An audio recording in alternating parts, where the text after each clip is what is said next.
Hi everyone, this is Russ Saunders from Let's Get Racing, and I'm joined by another special guest today. I'm joined by Will Milburn, who's the assistant trainer at Mark Walford's.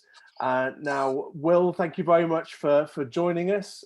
Everyone's very keen to hear about perhaps how you got into racing and how you got working for Mark Walford. So if you could tell us a bit about that, that'd be great. How I got into racing. It was I generally just I always had a love for pointing. So it was it's probably about 10 years back, 10, 12 years back.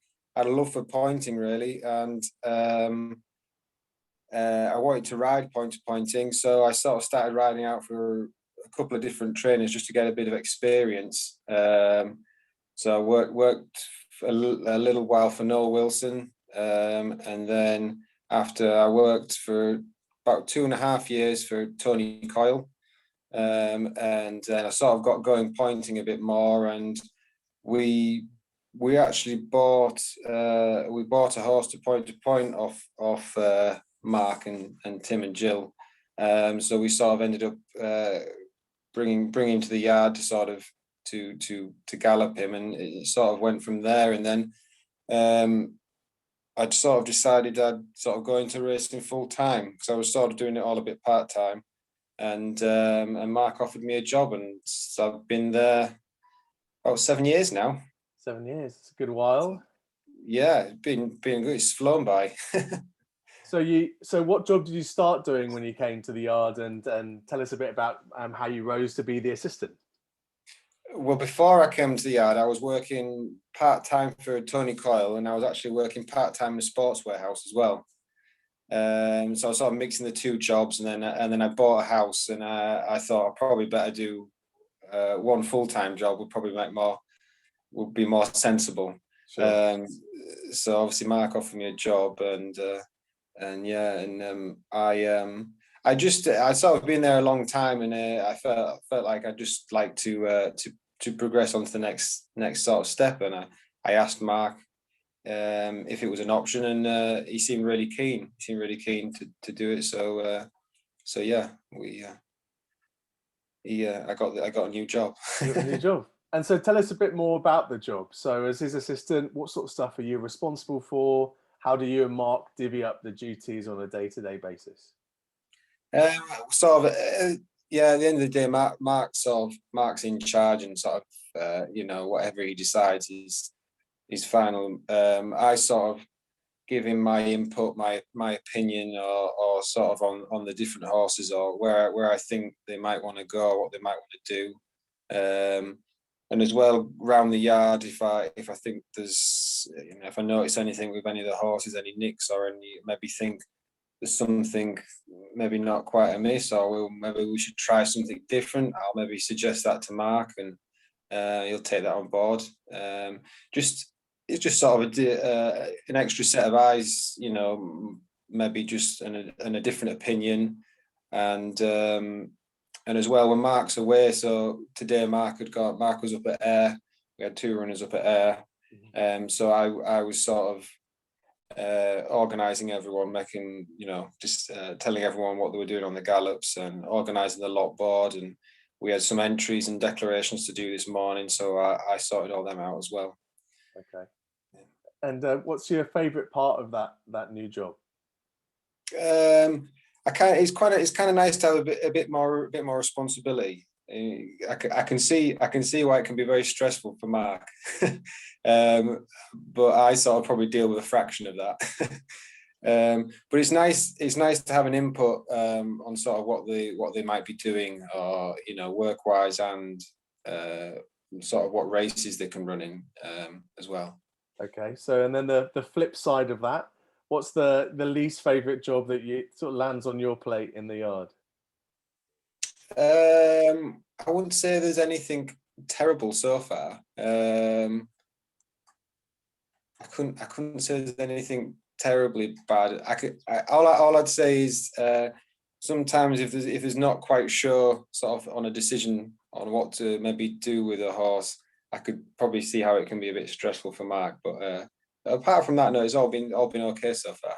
Okay, so now I know that before you got made assistant trainer, you did most of the laying of the gallop with Marcus, who used to work for Mark. So I imagine that was a pretty painstaking task and a bit backbreaking as well. Yeah, well, to be fair, Marcus did do a lot, and Harry used to work with us as well. He did an awful lot. I'd say I did probably a quarter of what they did, and that's probably been generous. But from what I did, it was very, very laborious. It was very hard work. Yeah, but I think it was definitely worth it. It was definitely worth it. It's been absolute. The last couple of the last month, I think without the gallop, we wouldn't have been able to get the horses out.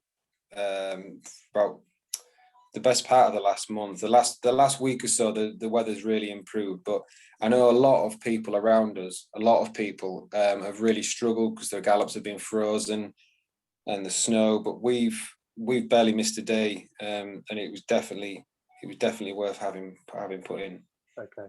Okay. Now I know that. Well, I believe I know that as well as being the assistant trainer and that kind of transforming maybe a bit of your professional life, your love life was transformed by being at Marks, if I'm correct. Is that right? Yeah, I met Emma there. Yeah, yeah, yeah. It's she probably won't like me telling you this, but it's funny. The horse we went to see to buy off Tim and Jill to go pointing was actually one Emma was riding, and she kept coming off it. And for some reason, we thought we'd buy it, but we didn't do much good with it either. So, but yeah, I met Emma through that really. Yeah, and we've just progressed from there. Sure, sure. And so Emma left last year, if I'm right, and went to go and work for Tim Easterby. She's pupil assistant there, is that right? Yeah, she's pupil assistant at Tim's. Yeah, she's down at Main Yard, so they've got about 85 horses there down at Main Yard.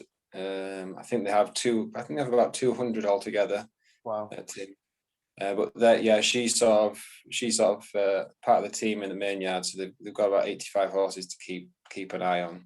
So yeah, Wow. very, very busy at the moment. Yeah. And does it work quite well, you both being in racing, or does it mean that you have kind of long swathes of time where one of you might be going racing, one of you's at home, so you don't get to see each other, or does it work quite well? It seems to work quite well at the moment. Yeah. We Yeah, it seems to work quite well at the moment. We don't, yeah, most evenings we see each other. Luckily, sort of our weekends off, sort of meet up, so we get weekends off together as well. And yeah, no, it seems to work okay at the moment. It might be a bit more hectic in the summer when Tim's horses are in full swing and Emma's racing a lot, and me and Mark, we might be racing with Mark quite a lot as well. But yeah, it's good at the moment.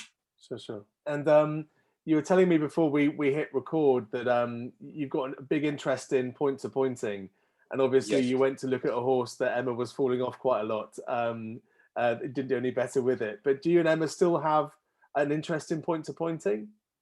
Yeah, definitely. We have. Well, actually, I have a horse I've ridden for quite a few years. We've had him 8 years actually. He's running on Wednesday at Musselburgh. He's called Six Aside. But me and Emma, we have a young horse as well, a 4-year-old by Okavango that we bought last year, and he'd be sort of like a bit of a project to bring on, do well with, and hopefully sell, make a bit of money, hopefully. Sure. Well, nothing wrong with making a bit of money. Good luck with the Got to youngster. got to try. Yeah. Yeah, I mean, I'm obviously not as experienced in racing as you are, but having been around for about 3.5 years, it's a great big black hole for money to pour some of your hard-earned cash into. So 100%, 100%. I mean, it's nowhere near that straightforward. But like I say, you've got to have a go and you've got to try. So it comes off. Someone's got to do it. So yeah, yeah.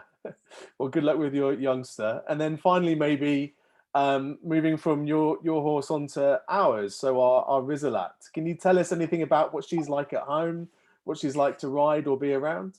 she is. She's grand in her box. She's grand. She's lovely. she's not much bothered, to be honest. Annie Cook, she rides her out pretty much every day, so she knows her. She knows her fairly well. The only thing with her is you have to watch her. She can be a bit of a madam. She does have a tendency to just have a little kick. So you just have to watch yourself. Annie tends to just keep it to the back of the string. She might just, if you get on the wrong side of her back leg, she will maybe just give you a little nip. But apart from that, she's real good. Yeah, she's as chilled out as anything in her box, and everything else. It's just when you're out on exercise, you just have to watch her, because she might just give you a little dab. Okay. No, nothing like being kept on your toes. Well, Exactly. Yeah. Will, thanks ever so much for finding the time to talk to us. Look, I know our owners are really excited to get to know you in your new role, and Yeah. please keep looking after our girl as best as you are. And we're looking forward to getting her out and racing in hopefully around a month's time or something. Yeah. Really looking forward to it. Yeah. Brilliant. All right, Will, thanks ever so much for your time. Cheers. Cheers. Thank you very much. Bye. Bye.